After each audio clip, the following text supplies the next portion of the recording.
Hello and welcome to I Was Just Wondering with me, Tom Salmon, the show that dives into music, film and games and everything else in between. My guest on this week's show is the fashion designer, artist and writer, Amanda Colares Silvia. So for people who aren't familiar with you and your work in the fashion industry, who are you and what do you do? Hello, I'm Amanda Colares Silvia and I've trained in fashion design. I'm a fashion designer, artist and occasional writer. Oh, right. Fantastic. So as always, I prepared 4 topics for us to talk about today. And the first topic is the artist, Sao Paulo and God. So we did speak briefly about you growing up in Sao Paulo, which wasn't the case, but let me start by asking this question. What was it like? Actually, where did you grow up? Maybe we should just start about where you where you grew up, I guess. Yeah, no worries. So I grew up in Harrow in London, but both my parents are from Brazil. My mom's from Rio de Janeiro, which you've probably heard about, and my dad's from a place in Goiânia, which is next to Brasilia, so next to the center of Brazil, near the capital city. And yeah, I was born and raised in London. So contrary to popular belief, you weren't born. You weren't born in Sao Paulo. Yeah, unfortunately not. That was like a common mistake, probably more to do with me than to someone who said that I was from Sao Paulo. A misunderstanding of what they meant by where are you currently now? Which at the time I was at Sao Paulo, which I have family who live there, so it's not too far off, luckily. Luckily I wasn't in like Thailand or, Iceland, something just very random. Okay. So the second part of that question was, how did you find going to church on Saturdays and how did that influence your creative early thoughts?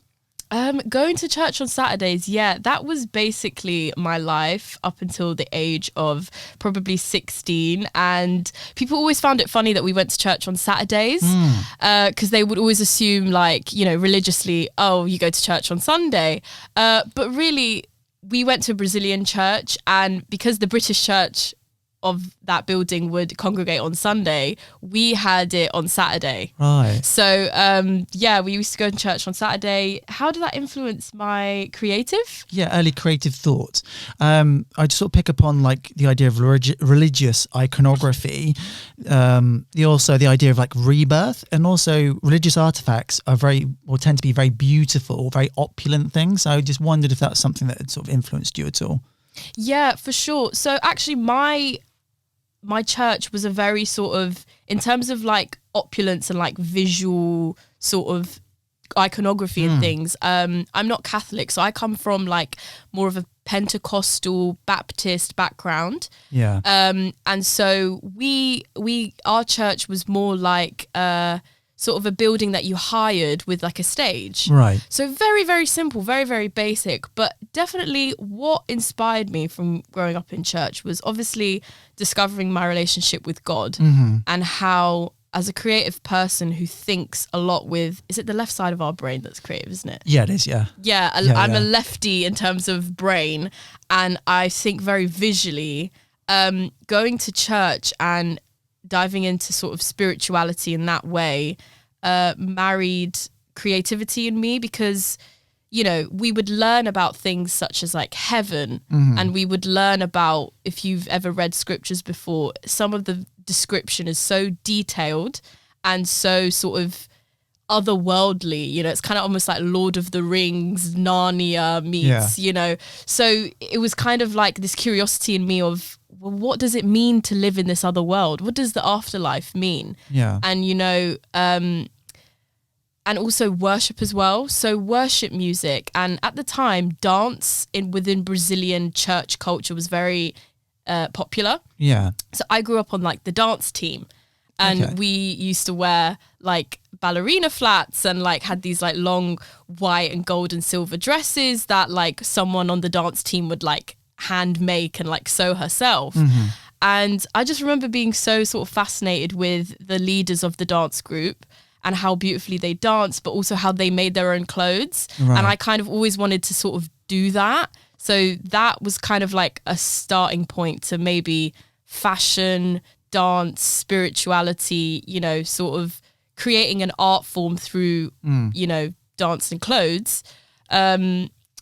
at church, and also just that curiosity of otherworldly things, and like sort of how we need to, because spirituality is something that you don't necessarily see, you feel, you have to create that picture in your own mind and use your own creativity. So yeah, growing up in church and listening to the music and participating in the dance and participating in the study, which was about otherworldly things, I just sort of, that was definitely a huge part of how it made me question, like, you know, otherworldly things, which made me want to create my own worlds. Yeah. Inspired by my experiences. I see. So just following on from that question, because you didn't grow up in Sao Paulo, we've established that. You grew up in Harrow. And I guess London is a city of extreme wealth and poverty. So could you tell me of an early experience that you saw of that on a day-to-day level? Of extreme wealth and poverty? Well, the reason why I ask is because fashion in itself is a very glamorous, maximalist, can be,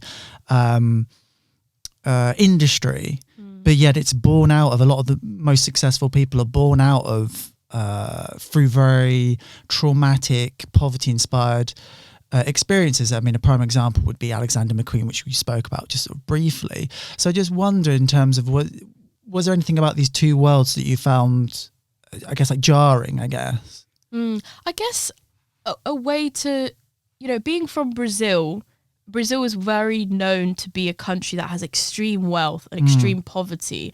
And maybe not to dive too much into spirituality again, but something I always found interesting is that the sort of more poorest parts of Brazil is the part that, you know, are most inclined to seek out God. Yeah. And I think that is also always really interesting to me. And I remember once having a conversation with a friend who's quite wealthy, and them mentioning how they don't really need God in their life. And I always found that really interesting. I guess a recent experience about sort of wealth and things that kind of sparked something interesting in me was, you know, I mean, maybe it's not wealth, but sort of that like contrast between Harrow and Central London, for example, is, you know, growing up in Zone 6, which is the closest train station to me. You know, my dad would always have jobs in Zone 1. Right. In like these quite fancy places around like Oxford Street and around these places in Central London. So I remember going to work with my dad, you know, just because sometimes we'd go to work with my parents, and like being really little and driving past areas in Central London and being really like, wow, about the lights in Central London and like the big sort of city life, and the wealth and the fashion as well. And sometimes meeting some of my dad's clients and stuff and being so like sort of bewildered by what they were wearing, because they were obviously wearing like Chanel head to toe and stuff.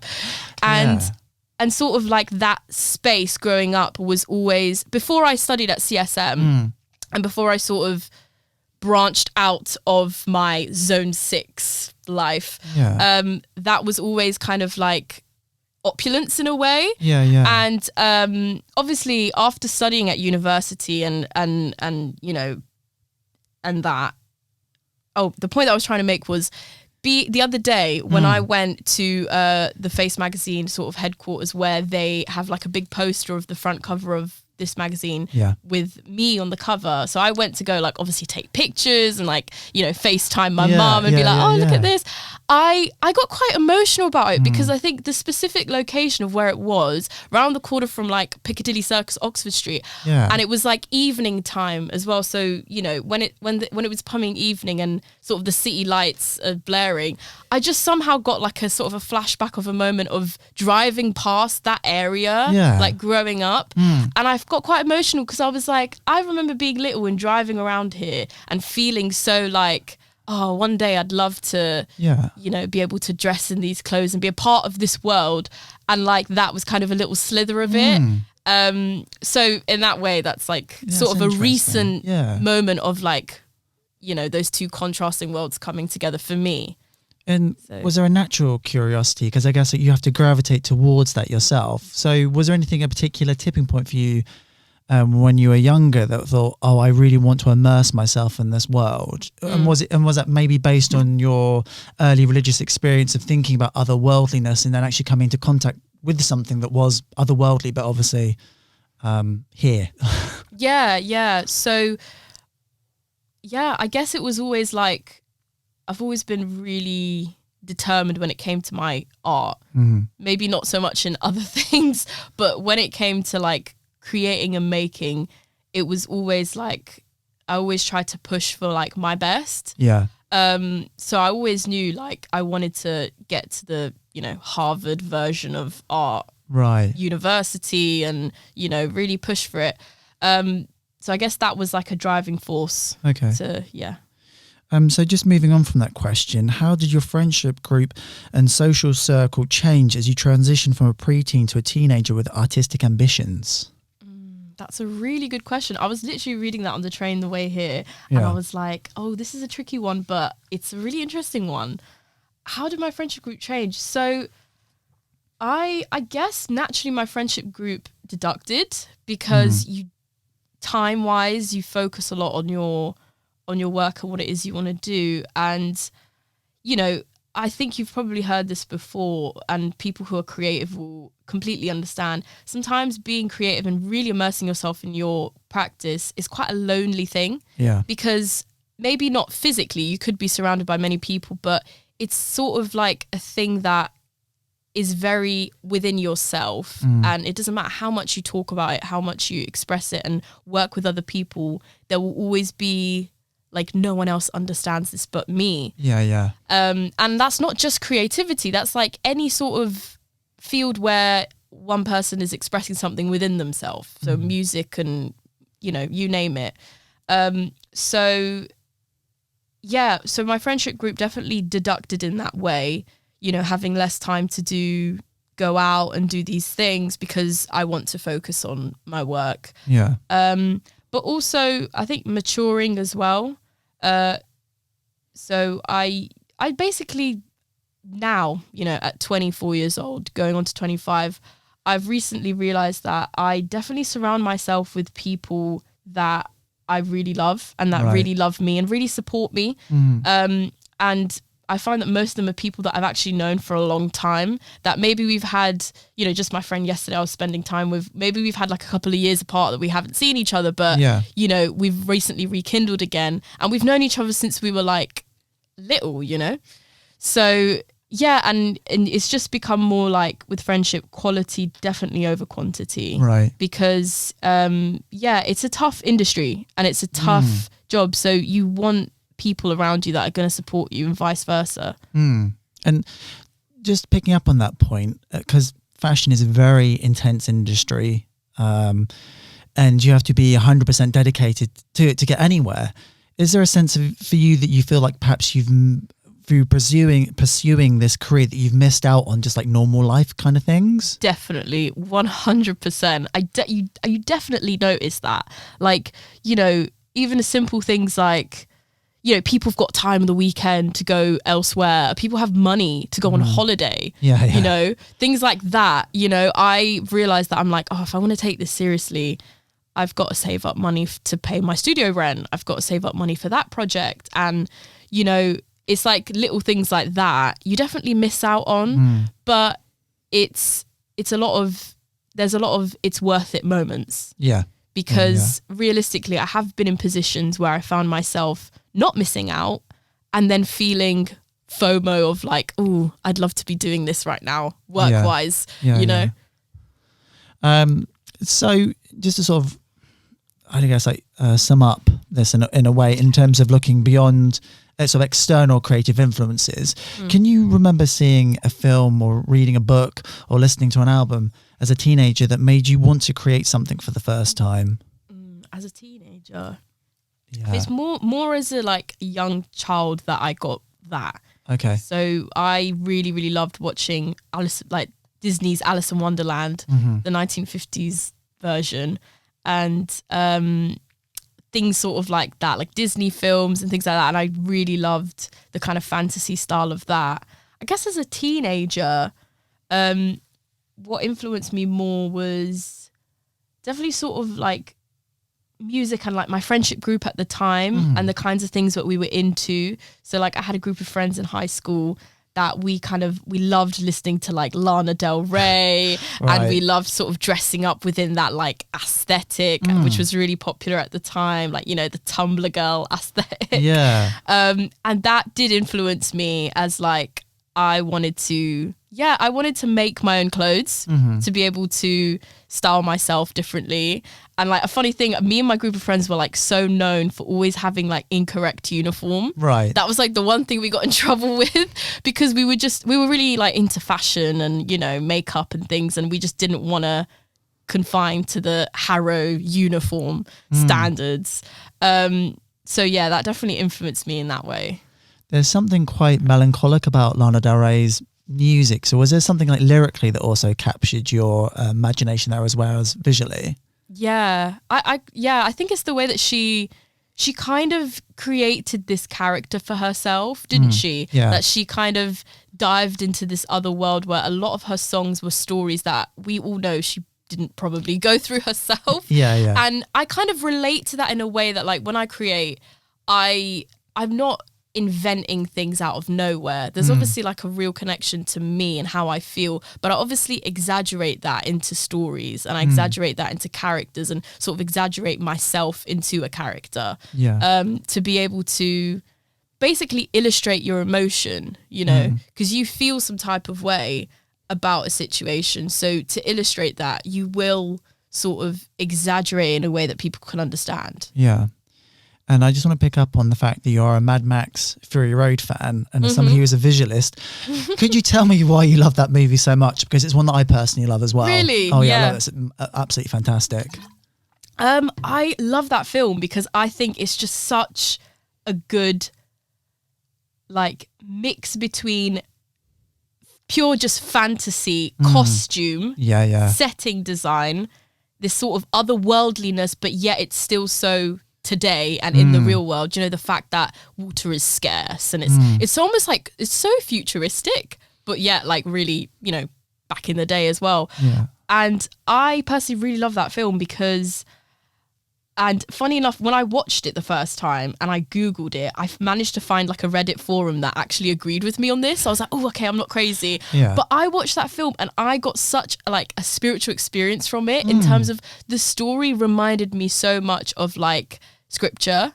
Right. You know, the fact that there was this like evil guy that's like taking away water from this like barren land and like there's like Mad Max is the only one that can save them, you know, this idea of like sort of Jesus being the savior in a world where the enemy takes all the water away, and how like visually that's like something very biblical because, you know, there's a part in the Bible that says Jesus is the living water, and that's the one thing missing from that, right, you know, place in the film.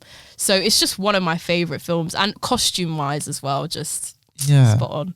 Was there any particular costume in that was your favorite that you can remember? Yeah, from what I remember, there is this one that's like, I think it's one of the sergeants that wear it on like sort of the evil side, and it's like full of like badges. Right. It's like full of badges, and it's like I think I have a screenshot of it, but it's like a soldier like costume full of badges. I thought that was really interesting. And just wrapping up this topic, we've sort of touched on a few times. It's a question that's not often asked because science and technology have seemingly superseded religion. So what is your relationship like with God at the moment? Ooh, I love that question. What is my relationship like with God at the moment? I think, big question. I'd say at the moment, I'm definitely closer to him than I have been. But I feel like anyone who's spiritual and believes in God will agree that anyone who's older and has gone through a lifetime will agree that every day it just gets more and more. And it's kind of like a friendship. The more time you spend with someone, the more you get to know them and the more closer you get. So in that way, it's kind of like a relationship or a friendship. And I'd say at the moment, it's pretty good. Like he's got me out of really difficult times. And I remember that pretty much every morning. So yeah, it's definitely a good one. I'm personally going through a moment right now where I'm going through a journey where I really want to marry my personal life, my relationship with God and my relationship with people and all this with my work, which has always been there. But I feel like my spirituality had always sort of lacked a little bit with connecting to my artwork. And there was even a time where I felt like, oh, I'm putting all this effort into doing my artwork and I have this thing like my spiritual life on the side and they don't come together, and it's almost like they're conflicting. And that's where I feel like in my final year, I started to understand that there is actually a way to put these two together, and it's not something that you physically have to do, like putting two things together. It's all about living the life and doing the artwork and doing the work. And as you live the life and do the work, naturally it's just gonna come together. Right. So I don't know if you're familiar with the band Paramore. I am, yes. But Hayley, she's actually a Christian. They don't consider themselves a Christian band. But I was watching an interview once with her and they were like, oh, you don't really make Christian music, you don't make worship music, but you guys are Christians, why is that? And she was like, I just make music about my life. I just write lyrics about my experiences, and I happen to be, you know, of this faith, and of course that's part of my life and my experience, so it's just going to end up having that within the music, which I loved, because I was like, oh, I so relate to that. And also I think there's this idea of like formal religious sort of worship, going to church, and then having your own relationship with God, which is separate from that, which is a much more personal journey that doesn't have to be through more I guess traditional formal avenues. And also I'd say it is also quite difficult to say that you know, to say like, oh, actually I'm a Christian, and then there's a lot of baggage that comes out, especially like now, because there's lots of people who identify as Christians who potentially can be like problematic, but that's only through the lens in which they view their version of God. So how do you feel, this is a bit tangential, but how do you feel just sort of generally about Christianity as a whole? And obviously I understand this is a difficult question to answer, but just your sort of general sort of like feeling, what do you think? I'm like super aware with the fact that there is baggage that comes with that, which I think it comes with like any sort of belief system, whether that be religious or political or, you know, anything that is that there is a side to it where there have been people that have misused that. You know what I mean? Yeah. So, and just in general, people like to, the minute you have like a strong belief for anything, people want to sort of find the gaps in it, you know, like a really mature cheese. People love it because, you know, it's like, why is this person so passionate about this one thing? They want to, you know, dissect it. So like, I definitely understand that completely, but that's usually why when I usually like meet people for the first time and they like find out that I'm a Christian, usually from conversation of like, oh, I'm going to church or something. Like, oh, you're a Christian, I didn't know. I think it's always funny that people like, that's shocking. And I was like, okay. But because they have obviously this idea of what like a Christian person would of course visually look like or something. But and where was I going with this? So I already know that's like a sort of pre-thing that people think when they meet you. But for me, I always just reply with, you know, it's about relationship. It's not about a stamp like a religion, what you sign on the paper when you say like, you know, your name, your age, whatever. So yeah. Okay, cool. So let's move on to topic 2, which is about creation and education. So I've asked this question a few times to my guests, but what gave you the confidence to start the journey to becoming a professional designer and artist? Ooh, I'd argue that the journey started very recently. Okay. This journey has started more so at the end of final year. And I think, wait, what was the question again? It's just like, what gave you the confidence to start? You know, it's like, what gave you the confidence to go like, right, I want to be a professional fashion designer and artist? Because there's lots of people who want to do it, but they don't have the confidence to go like, I'm actually going to do this and just see where it goes.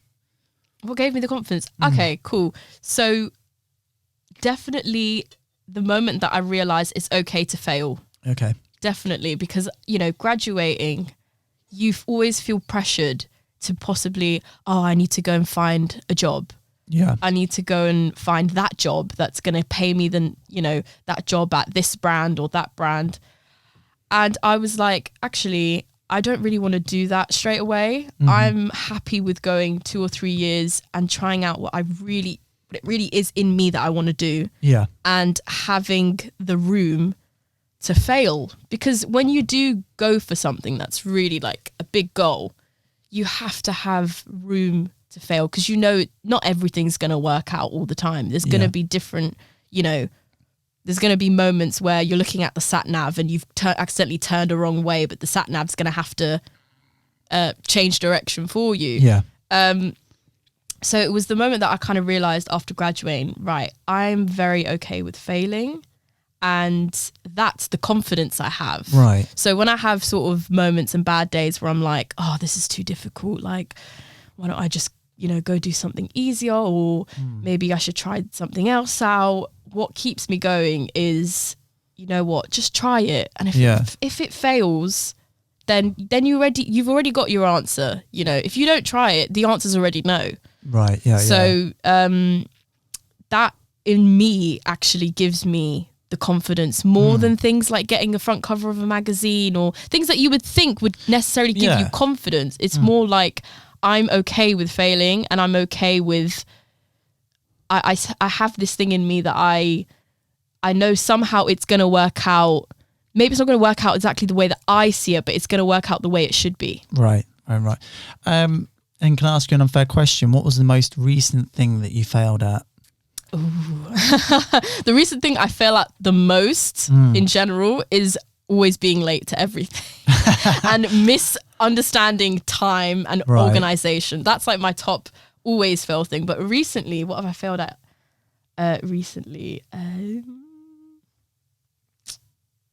Probably the same thing, just replying to an email really, really late, and I'm like, missed the opportunity, and I was like, oh, damn. Okay. So I just want to jump back a little bit to high school. So were creative subjects like art, theatre and design well respected and supported by the educational system, I guess, like in Harrow specifically? No, because to the point where in high school, I had to change. So most people, you go to high school and you usually go to sixth form in the same high school you go to. Yeah. You want to stay with your friends, etc. But I had to change schools to another sixth form to be able to study textile design, because my school didn't have textiles. And I was like, if I want to study fashion or costume, which at the time was like my sort of two, I need to do textiles. I need to do a textile thing.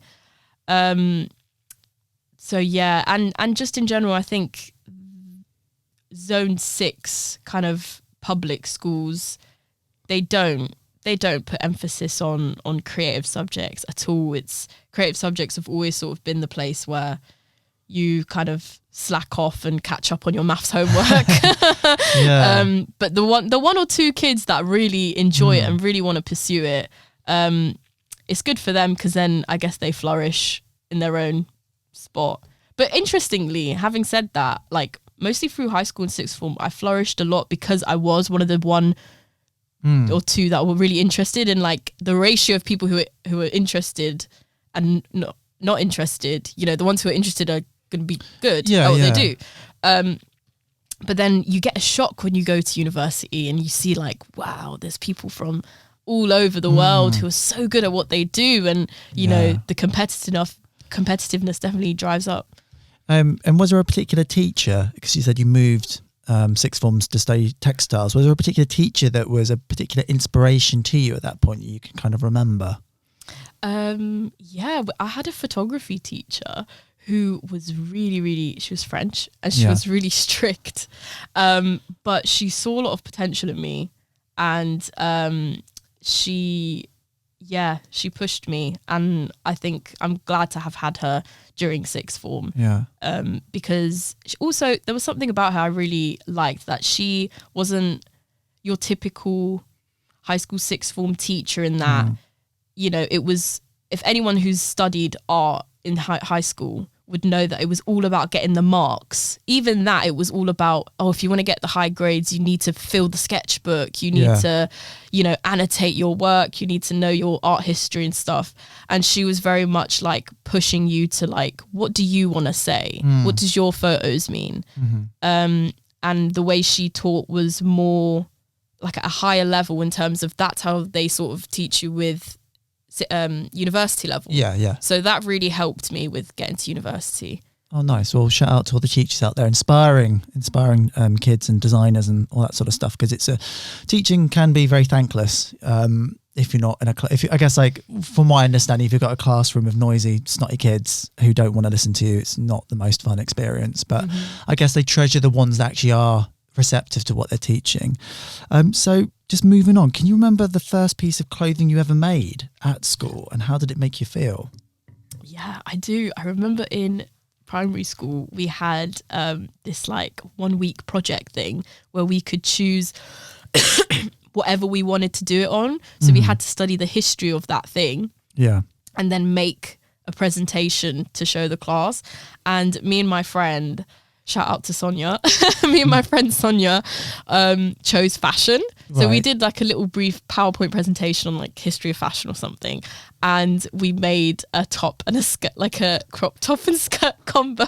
Yeah. And we didn't have much fabric. So I specifically remember cutting up like a pajama trouser and t-shirt from Primark. That was, funny enough, it was, now that I remember, it was dark purple and like mint teal blue. Oh, wow. Okay. Which is like always like the colors that I use. Yeah. And newspaper as well, because we wanted to like embroider the top and add like embellishment. Right. So we cut up like little pictures from the newspaper, and we sewed it on my like tiny sewing machine that didn't even have a pedal. You had to like twist the side. Oh, wow. Yeah.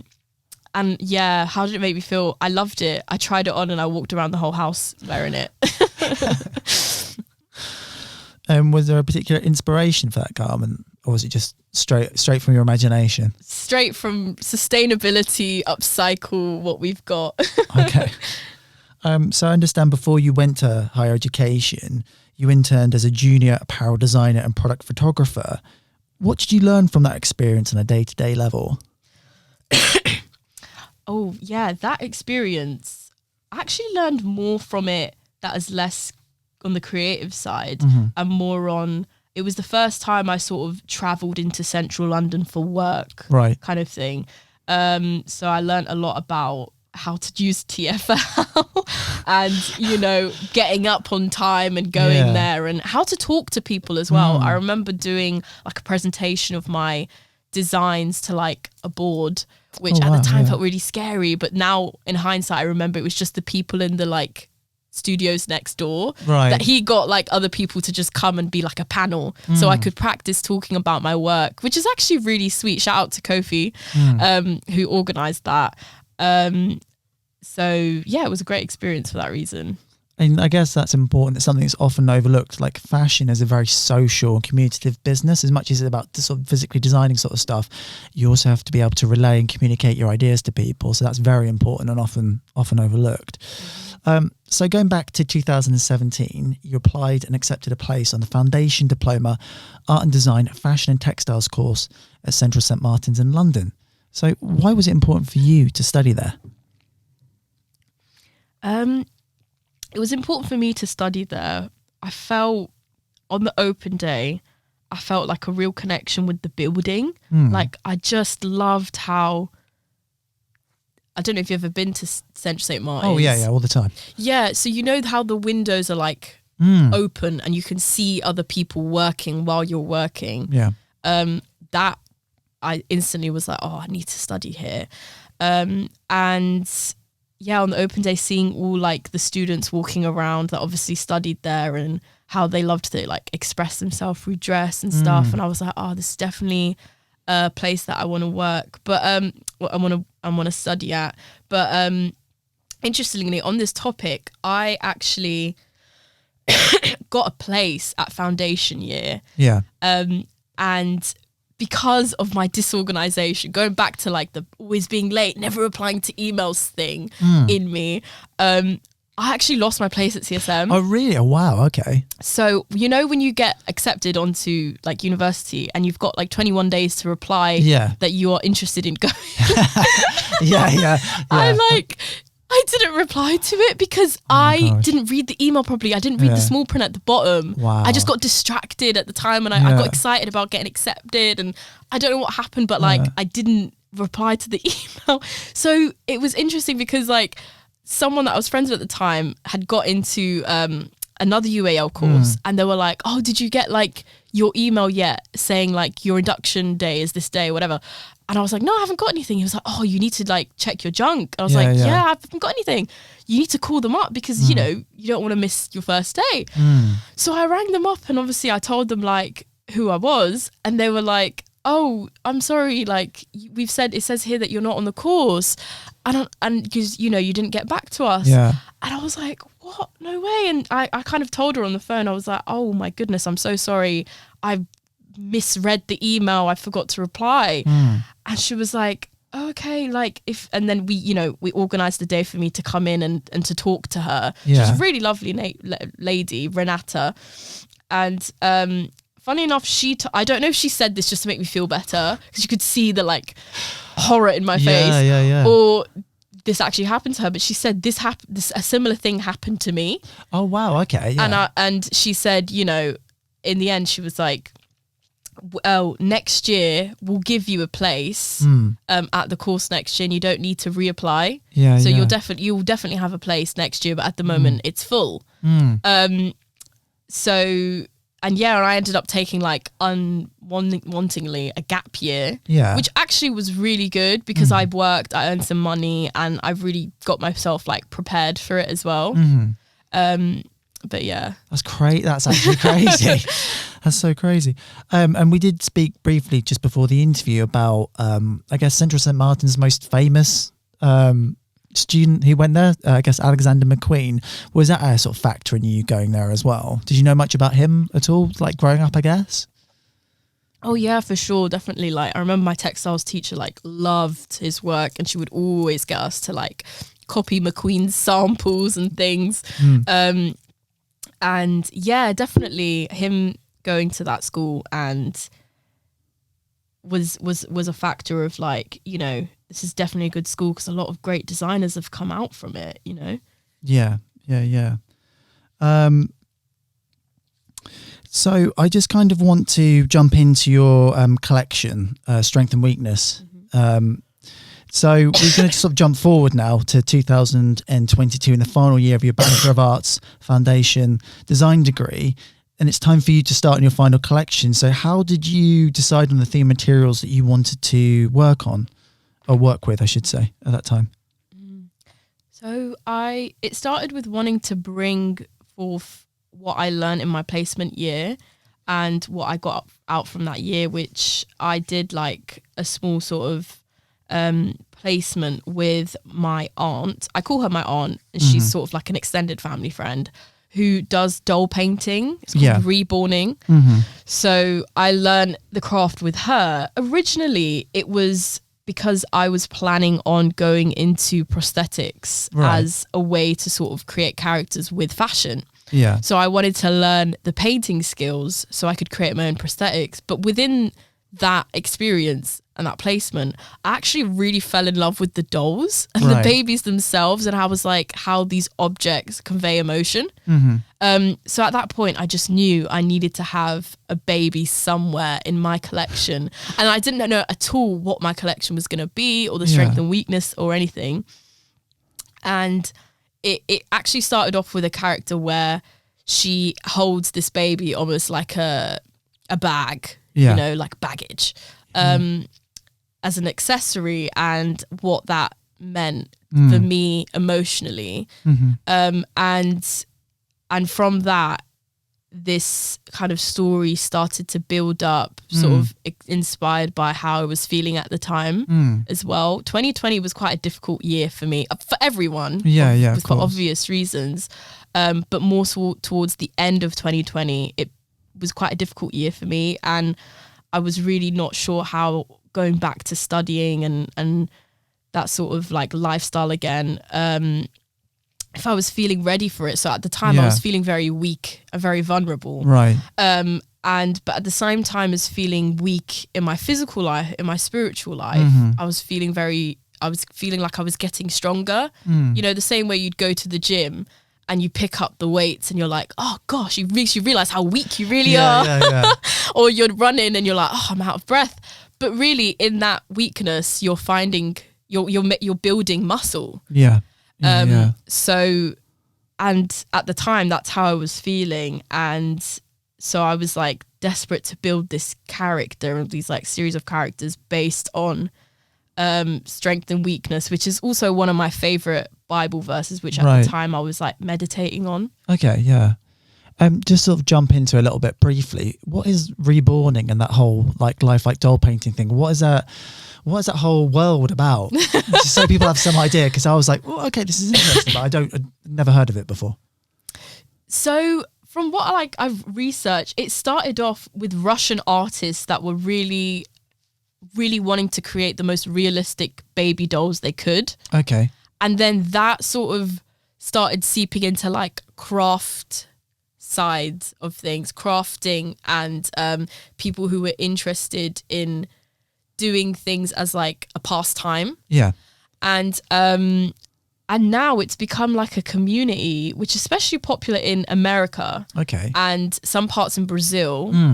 And even some parts of the UK, but it's more sort of like the north of the UK. Yeah. Less so London, where people like paint dolls, swap dolls, sell dolls. Wow. You know, borrow dolls to like set them up and take photos. And it's like, there's like a whole community surrounding it. Yeah. But something I found interesting from that was how it can be used as tools for well-being. So a lot of children and young adults with mental health issues or that learning difficulties, they love the dolls as like a sense of comfort. Oh wow, okay, yeah. So, you know, it's like sort of like a toy, but also like a piece of comfort for them. So I thought that's really interesting. That is really interesting. So just moving on to my next question, and kind of you touched on it briefly just in that last answer, but what was the hardest part for you physically and emotionally when creating the strength and weakness collection? And I don't know if this is something that I kind of took away from it, because essentially you've got the three characters, which is the mother, the father's heart, and the inner child, which to me seem to be broken up to the id, ego, and superego. That's my Freudian take on it. And I just wondered if that's something sort of played into it. To explain the Freudian concept. I do my best. So basically our pathology, our psychology, the things that motivate us are id, which is our primal desires, basis like my animalistic desires. Then you've got the ego, and I might get this wrong, but the ego is just it's just your sense of self, I guess, like what your, egoism, like your wants, your desires, the things you feel you should have and how people reflect on you. And then the super ego is essentially your morality of like between good and bad. So that's the thing that sort of sits between your primal urges and then your ego, which is your conscious wants and desires, and then deciding whether those things are good or bad depending on how well adjusted you are. Let's just put it that way. Oh, okay. And then you got those three from the three characters. So who's what? Well, I just thought the way they were divided up, I guess, because you've got like, the mother, which is the nurturer. Then you've got like the father that is the provider.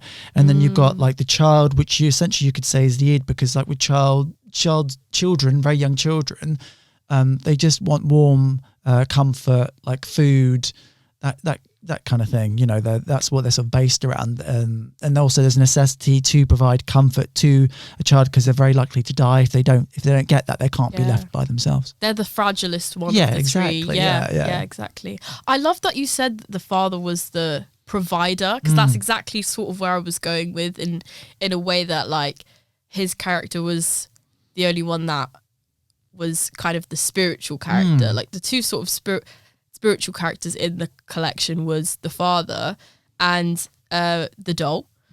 So, and then the other two were the same. It's actually the same girl, but in Right. 2 different states. Okay. So when she's a child and when she's a mother, Yeah. or the adult child and the mother. Yeah. You know, and what was the question you were going for? Well, and also I just sort of interject quickly. Could you just describe? Because obviously a podcast is a very sort of visual like format. But is it possible to just give a brief description of the mother, the father, and the inner child, so people who are listening might have an idea of what they kind of look like? Yeah, sure. So the mother is the first look, which consists of a plexiglass belly with a reborn neonatal doll inside. She's got a pink crop top, and like a teal blue ballerina, what they call tutu like skirt, with lace up ballerina shoes.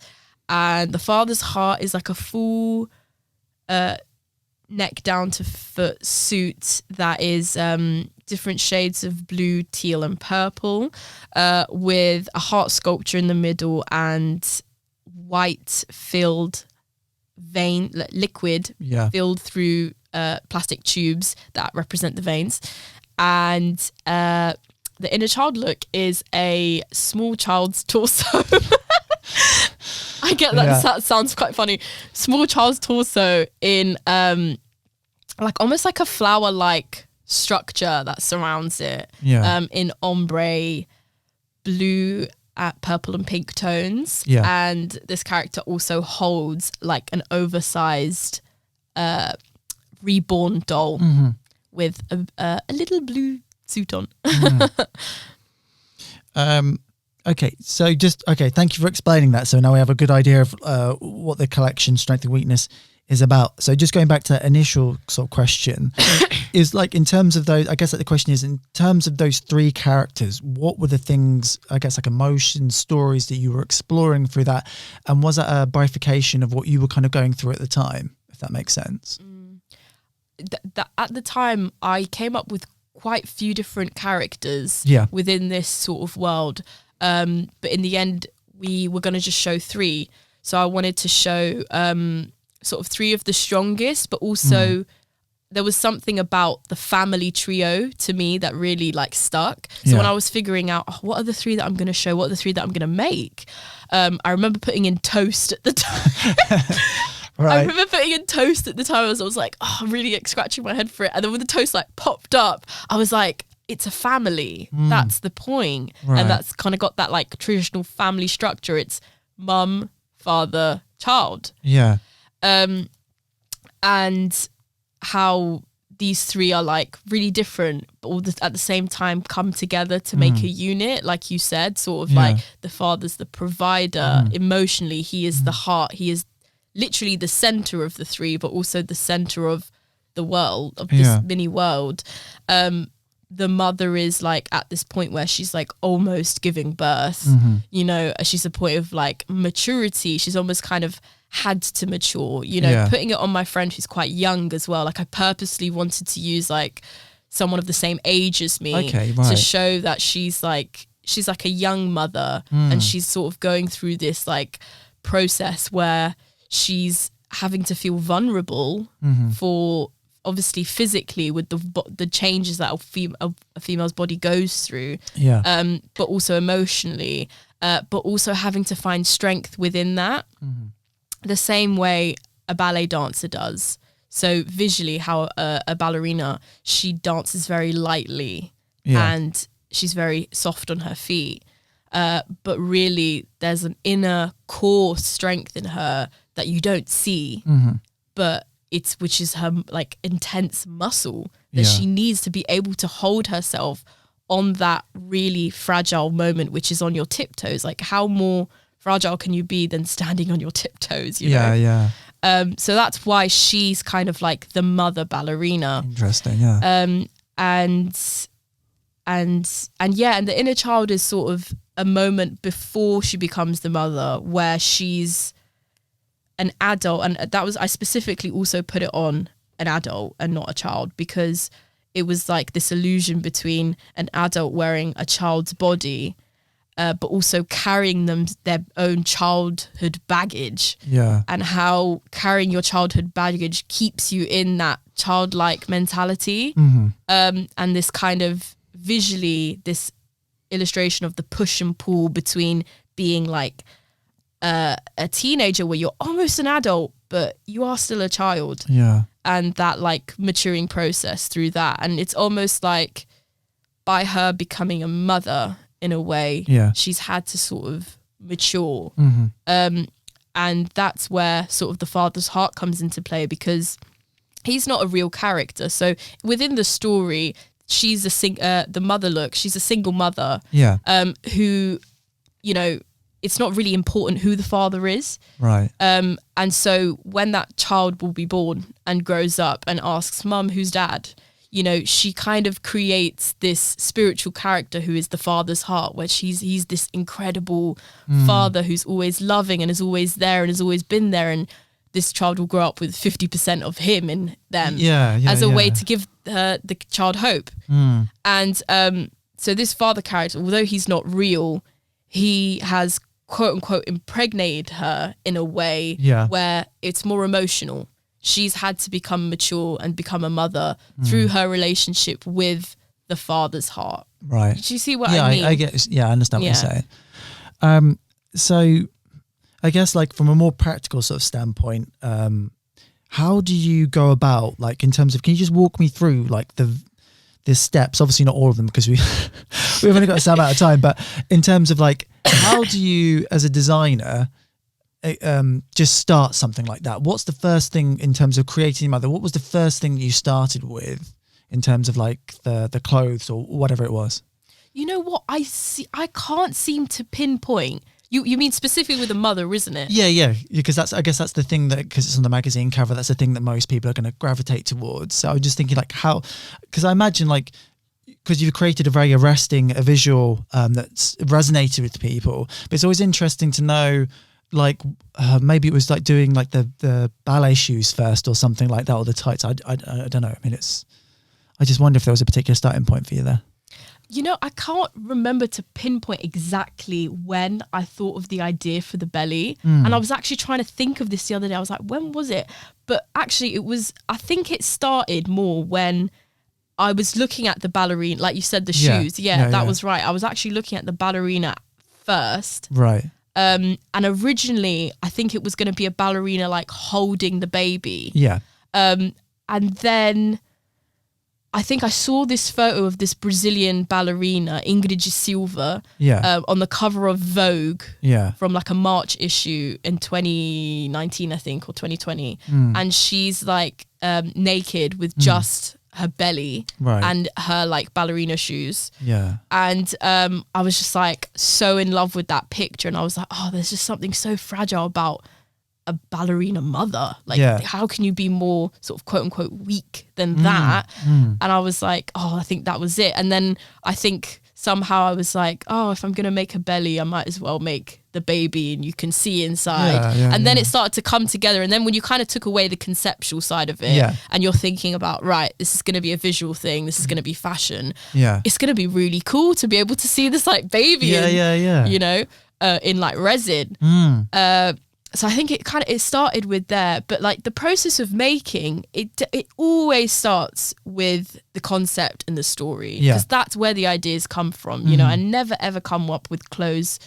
I'm not really a person that's like, right, it needs to be a jacket because it's going to be raining outside. Okay, I'm more like, right, it needs to be the skirt because it's going to represent this of the story, this of the character.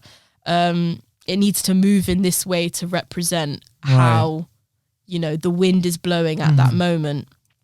So yeah, it did start with the shoes, and then sort of with the belly, and she's pregnant, and then all the other things kind of came about more with, right, what's going to support the main elements of this look, and what are the colors as well. Like the colors always really mean something to me, because, you know, color theory is really important to visually express emotion. And then in the end, final touches like makeup, hair, position, when you think about the photo shoot or the video, all of that sort of kind of is the little cherry on top. Right.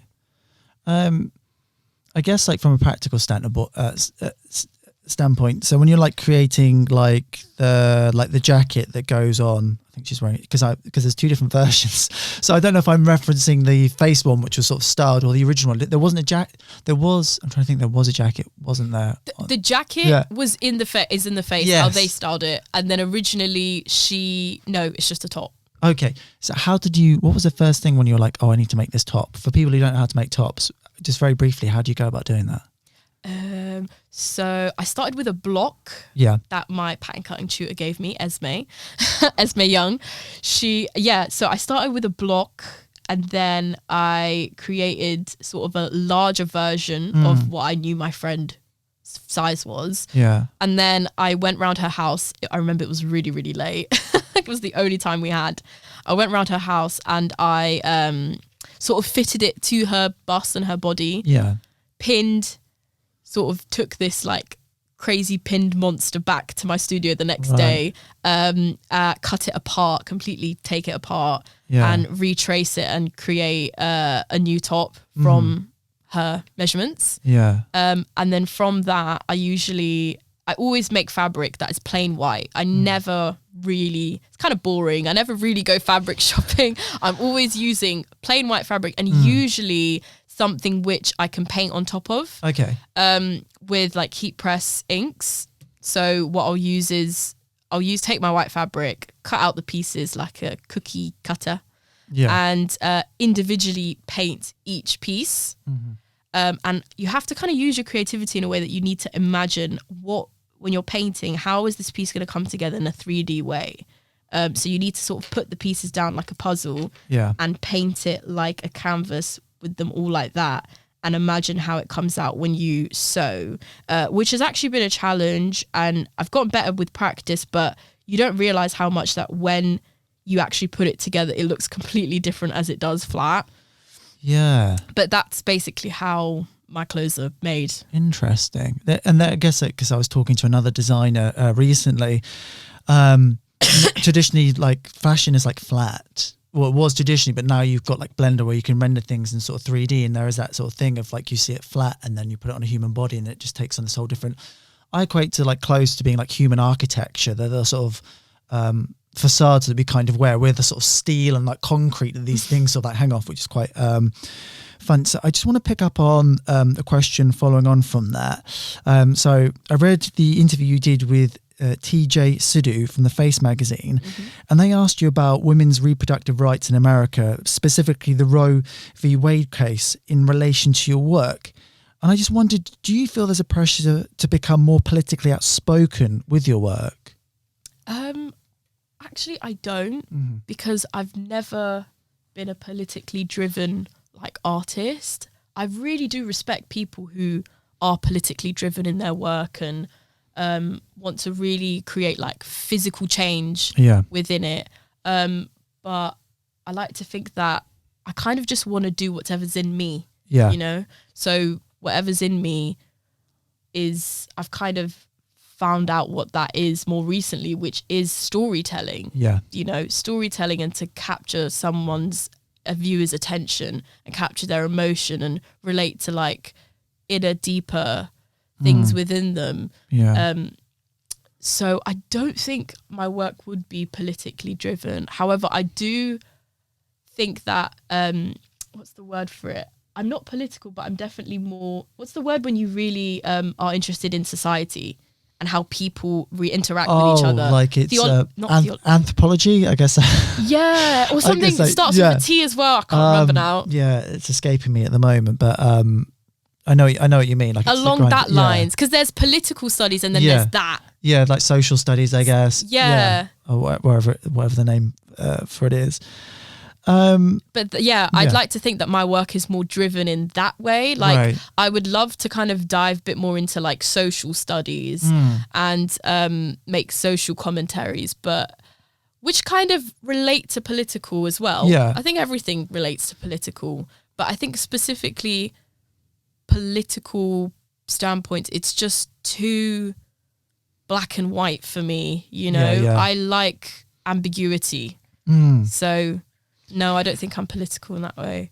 And also I think as an artist, especially now, it's like, it can be very distracting from the work. And I was watching a Vivienne Westwood documentary, and she did the very famous Johnny Rotten t-shirt, which had an inverted crucifix and then a swastika that was dyed like pink. And it was very shocking at the time. And now that's in the Victoria and Albert Museum as one of the most prized items. But at the time, essentially, they were going after with this person with a particular pitchforks and stuff, and this was the most abhorrent thing that anybody had ever sort of like produced, and it was a scandal.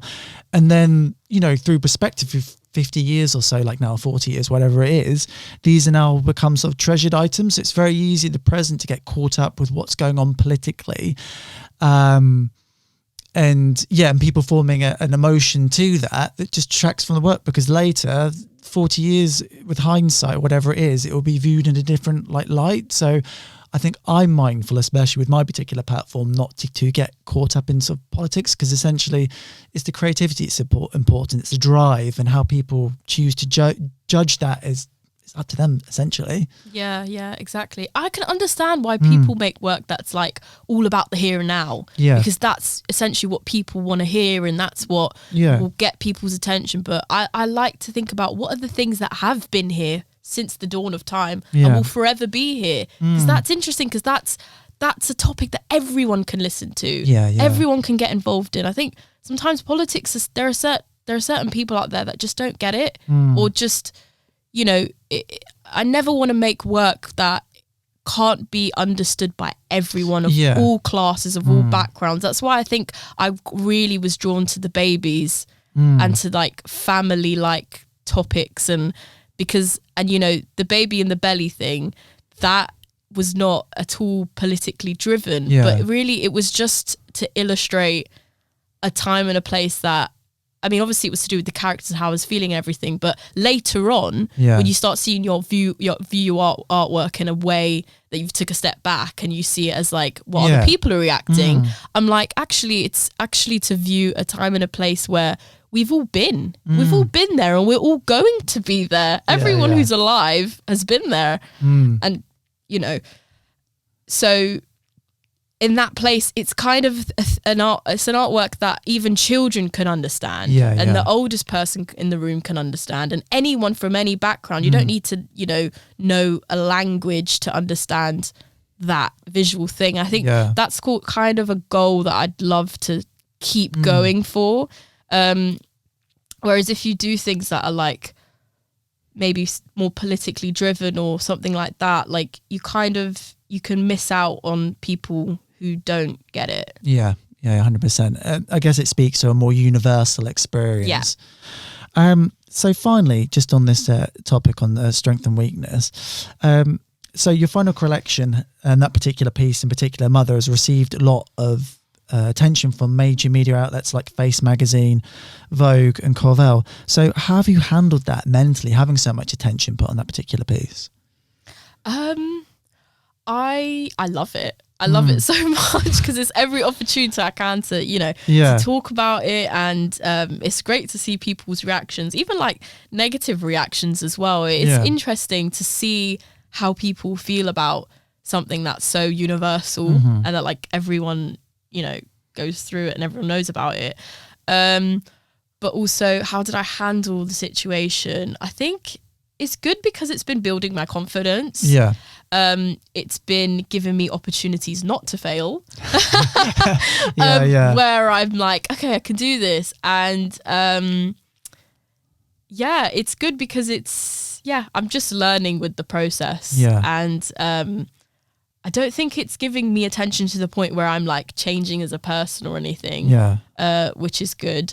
But it's just bringing more opportunities, which I'm really, really chuffed about, and I hope more come, Okay, brilliant. So just moving on to topic 4, which is industry thoughts. So these are just some like real like hot takes, just some spicy some spicy takes if you've got them on these particular issues. So I want to throw out the first question, which is, what did you think about Balenciaga's I think SS23. I'm not sure how you pronounce that in fashion parlance. The recent. Yeah, so it's the Mud Show, which was in Paris, which featured Ye, formerly known as Kanye West, in some sort of like military blocky outfit, and he was plodding on his welly boots, and he said some very unsavory remarks recently. So I just wondered if you've got any thoughts or feelings. And now I say this, and now wonder that we're now dangerously veering into like political territory. So whatever you kind of sort of thoughts and feelings on that. No, cool. I didn't know he was formerly known as Kanye West. Is he doing like a Prince thing? Yeah, I think so. Yeah. He's legally changed his name to Ye for some reason. Yeah, that's his name now. Oh wow. About Balenciaga, I mean, I don't know if you realised this. Did you watch the show? Did you pay attention? I've seen Kanye West stomping on his little booties around the mud track, and then the other the other models in the clothes going round. But I didn't watch the whole. I think it's like an hour or so show. I caught glimpses. I don't know if you realise, but like I think 3 or 4 of the models are holding a reborn baby. I didn't know. Right. I don't know if you clocked that. I that's the thing, because I know you posted about that, and then they'd used reborn, and I know there would be. I saw a little bit back and forth on Instagram about it. But again, like if we could pick up on that, if there's something you want to sort of mention or say, I don't know. Yeah, I mean, these things are also always really tricky, because it's like, how do you prove when someone has taken an idea? Yeah. You know what I mean? But I think most people who are creative out there who have had their idea like taken or magpied in some way, not even necessarily from like a big organization, but like anything, like they will agree that as the first person to do that, or the creator of that, you just know in your gut when someone's like nicked it. So I had like, when I first saw that, I had quite a strong feeling. I was like, oh, someone on the Balenciaga team's watched the CSM show. I mean, well, they probably would have been there, to be fair, wouldn't they? It was a famous audience, I guess. Yeah, and it's no secret that the Balenciaga team literally like only hires from CSM. Yeah. Or only hires from like top schools. To the point that I remember during placement year when Balenciaga sent out an email specifically to only have placements from CSM. Right. So they definitely have a connection to the school. Like it wouldn't be, I'm not taking this out of nowhere, you know? Yeah, of and course. like the TikTok that was posted of my work went quite viral. So I think, you know, there is a big chance that someone on the team might have seen it and, you know, mentioned a thing or two. Maybe they didn't specifically take it and say, right, we need to do this, but somehow within the system my work was seen, because it's not a coincidence that literally the season after our show was released, you know, Balenciaga wanted to jump on like, let's have like a reborn doll on the catwalk. I've never seen that done before. And you know, and I know that it's never been done before, because when I came up with the idea, I originally like Googled it and did a lot of research, because I wanted to see if anyone's ever done that. For inspiration, or like, has this been done before kind of thing. So having said that, what did I think about it? I think it goes back to what we were saying about like making work that's universal, and that is about things that's happened at the beginning of time to the end of time, and versus making work that's very current or very political. Because like for me, Balenciaga, Kanye West, or Yeezy, sorry, like they are very current, they are political, they are very now, they are the like, it's here today, it's gone tomorrow. And so, you know, this mud show and them using the dolls, part of me feels like really excited for their next collection, because I can't wait till the next thing comes out, because then they're not using my stuff anymore. Right, you know, because for them it's cool now, and then the next season something else is going to be cool, so they're going to jump on that trend. So just let them keep doing their, you know, it's here and now, it's politically driven, it's, you know, and let me keep doing my thing. So Okay, so Kanye West is a very problematic individual. There's no way around that. He is an insufferable human being. I did watch an interview before this to get a bit of background. But one of the things that sort of strikes me, and one of the things I think that he draws a light to, is the fact that artists, who we just spoke about within the fashion industry, do get ripped off, do get stolen from. And it's and I guess like if you're a young person coming up in the fashion industry, you're going to work very long hours for not like a lot of money. And essentially he's shining on like the brokenness of some parts of the fashion industry, high fashion industry. It's not an industry I work in, obviously, so I don't know the ins and outs of how accurate this information is. But is that something that you think about, that plays on your mind as somebody who's going to forge your career through that particular industry? Yeah, definitely. Definitely more recently with like rise of social media, like you always see young designers, young artists getting ripped off. You know, it's just kind of a known thing. It's kind of sad that you think that like, oh, it's inevitable, it's bound to happen kind of thing. Yeah. You know, just because it's bound to happen doesn't mean it's necessarily right. Yeah. You know, I was talking to a lot of friends about the Balenciaga thing just to get a few different like opinions and things. And, you know, in the end, we always go back to, well, it's just going to happen. What do we expect? You know, you put something on TikTok, on Instagram, it was a big press show. A lot of people saw it. So it's bound to inspire someone. Yeah. But having said that, I think that's the difference between someone who's wanting to be an artist and someone who's wanting to work in the industry. Because the way that I've seen so far and heard from friends and things, that the industry, there's a lot of like, it's not about creativity, so to say, that you're creating something out of nothing. Yeah. It's all about trend forecasting. It's about what's the next big thing? How can we make money out of it? Yeah. You know, how can we stay relevant? And even that, to a certain extent, it's all about there's a lot of greenwashing. There's a lot of political washing in that as well. I think that's why I stay away from it, because I'm like, that's not really my end goal. Like, that's why I see myself more as an artist than a designer, because or a fashion industry designer, because I want to create something out of nothing, and I want to have like a kind of what's the word? A viewpoint that's just, you know, mine. Right. And I'm not too interested in what people want to hear. Yeah, of course. You know. So that leads nicely on to my next question. What do you think the future of luxury fashion looks like as the world faces economic and environmental collapse? Ooh, the future of fashion. Or luxury fashion in particular. Luxury fashion. Yeah. I hope it's going more down a sustainable route, and people are thinking more, do I really need this many clothes and this many things? Yeah. But I hope luxury is going more, down that route, and that people are going to be doing more sort of, you know, back then, back in like 50s and stuff, it used to be more made to measure. Yeah. You'd make a dress for an event and you'd keep that dress and it's yours kind of thing. Yeah. So you'd feel less about selling it on or throwing it away. I'd hope it'd go down that route a bit more. And we are sort of slowly going into caring more about craft of clothes in an age where like Shein is burning the world. Yeah. And like quick, you know, £4 crop tops aren't doing it anymore for us. However, when you say luxury, I don't know why I just randomly got the picture of like, you know, in, what's that film? The Hunger Games. Yeah. You've got that like team of like people wearing like the crazy luxury. I somehow feel like that's unfortunately going to be the future. It's still going to have that hierarchy, but maybe even more so. Yeah. Where it's all about opulence and more is more.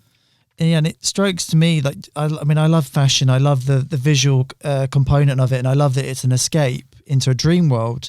But it just seems to escape to the dream world is sort of, especially like now, like the way that, especially like right now, politically and economically, the world is like crumbling. So it seems like such a luxury that we can just, you know, that luxury fashion in particular is just a pure form of escapism, where I think it's going to have to recognize it's going to have to like do more, be more, and be better in order to sort of justify its existence. If so many people are suffering, and as much as I love watching fashion shows, and I love all the creativity, and I love that sort of dreaminess, but on the other hand, if it doesn't have any relation to like what I guess like the 99% of the population are sort of struggling or facing with, it doesn't seem to be serving its purpose in the sense of like escapism, I guess, in a way. It just seems maybe it's just frivolous. Yeah, it's like, well, yeah, exactly. Frivolous is what I would say. Yeah.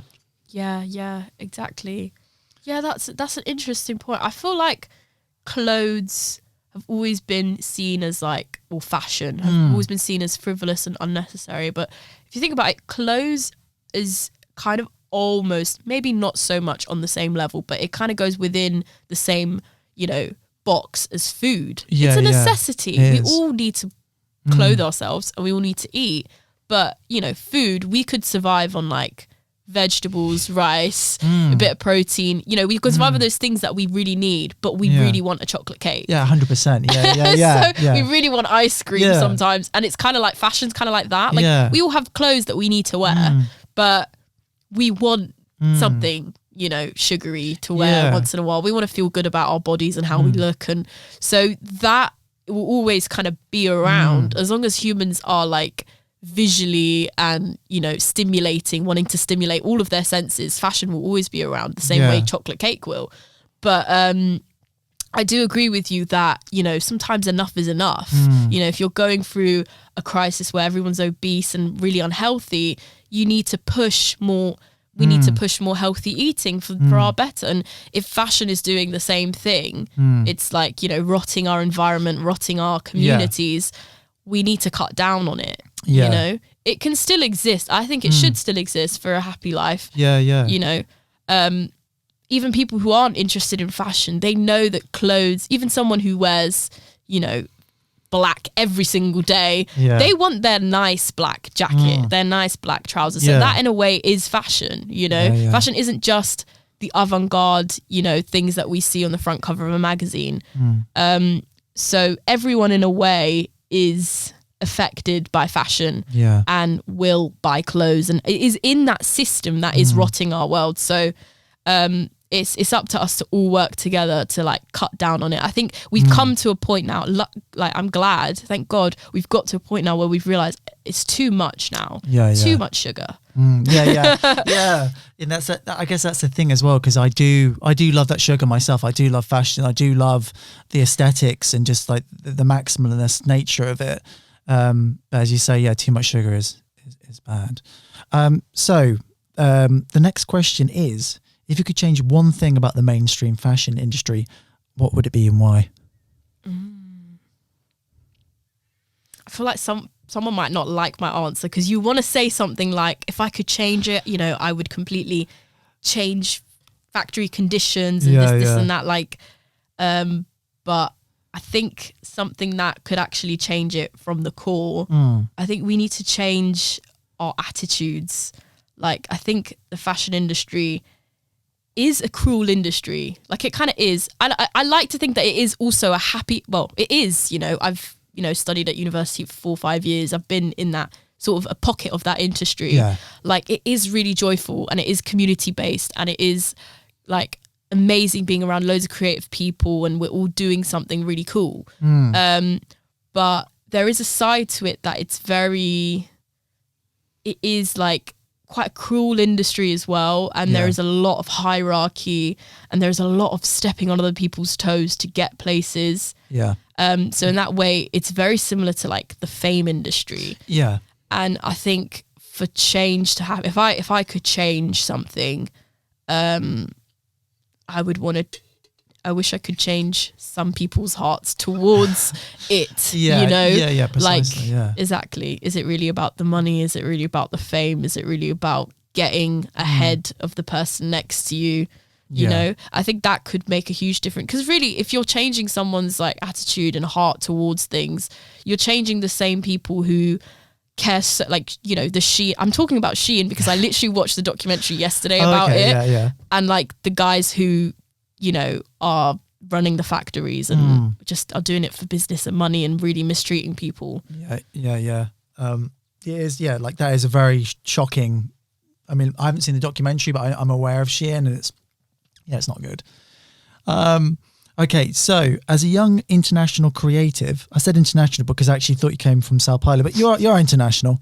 Hit with yet another financial crisis. Are you optimistic about staying in the UK. Obviously, you live in the UK, so it doesn't really apply. But pursuing a career in the art and design industry. Am I still optimistic about pursuing a career in the art? Yeah, in a roundabout way. Because we're on our 5th Prime Minister now, and he just said that there's going to be very hard economic decisions he's going to have to make. And the first things that get cut is the arts industry. Because Yeah. Again, I guess it goes back to my same point that people can see art as frivolous, and in some aspects it is, but in others it's very important. It's a form of communication. It nourishes community. It's a form of self-expression. It makes it's a visual language that everyone can understand. Exactly. Yeah. So I just wanted to reiterate that point. If anybody thought I had a particular problem with frivolousness or thinking that sort of stuff was an issue for me, but. So what do you think and the outlook for you because as you say, you're a young woman, you're 24, turning 25 soon, looking out into the world.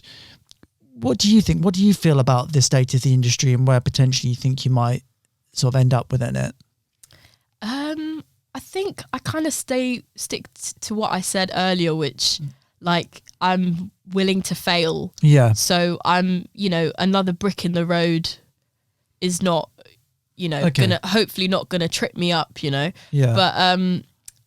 But yeah, I do. I think I definitely see myself putting in more hard work. Yeah. And understanding that it's tough times.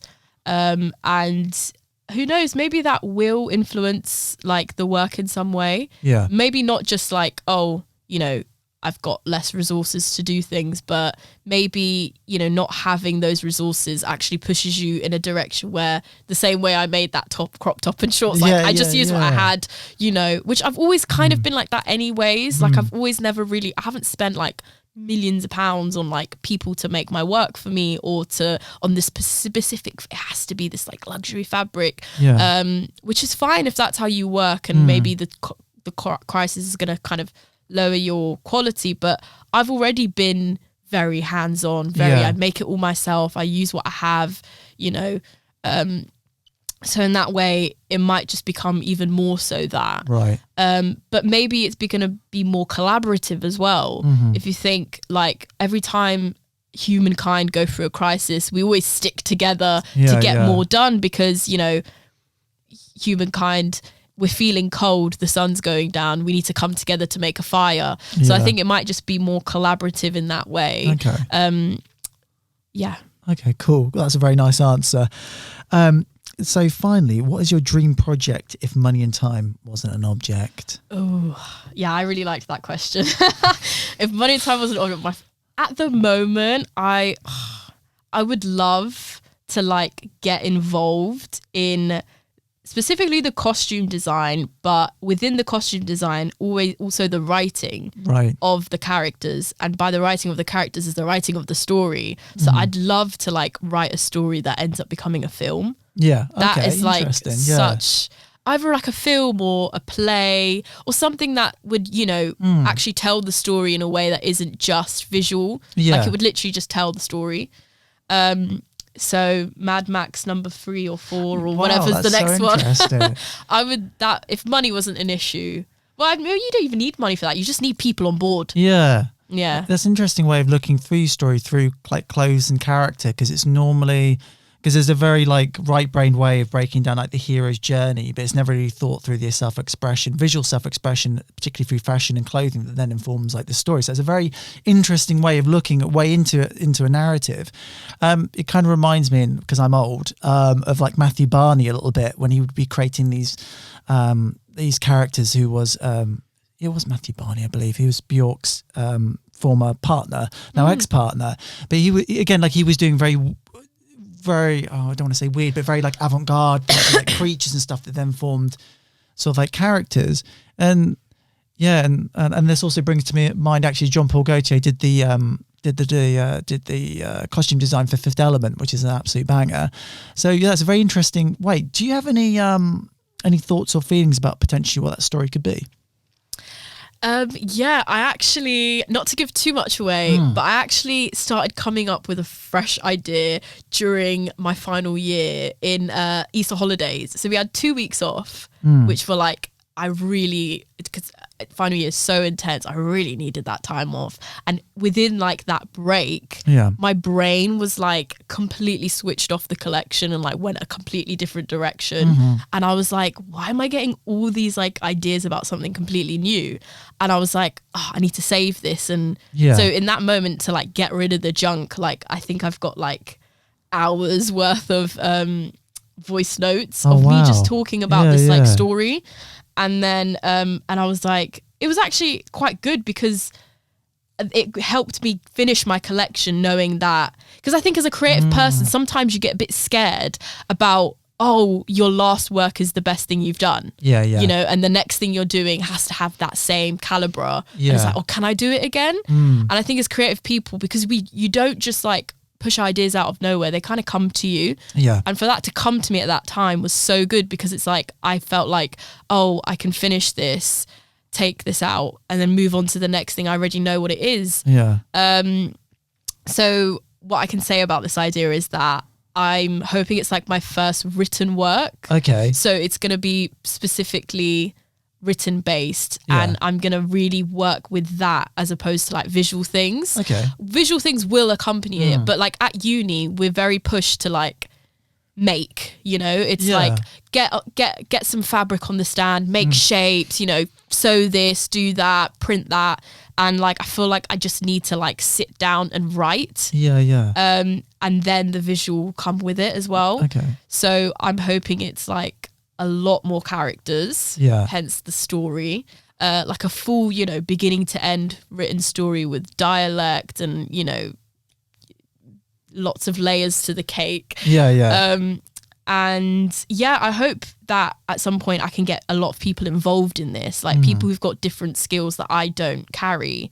Like, you know, camera skills, video skills, music skills, and like I'm really hoping that I can get a residency or some sort of funding for it as well, because I think it could be a really good story. Oh, great. Well, I look forward to interviewing you again about that, because that sounds like amazing. It sounds very forward thinking. Okay, so lastly, where can people check out your fashion design, art and written work and follow you on social media? Everything is mostly on my Instagram, not gonna lie, which is at Amanda Colares Silvia, and the S from Colares is the same S as Silva, so it's not a double S. Right. And but I do need to get a website as soon as possible. But Instagram, everything's on Instagram, or you can email me as well if you want to get in contact, which is connected to my Instagram. Perfect. Well, thank you so much. I really enjoyed this conversation today. Thank you for listening to me. It's I love chatting, so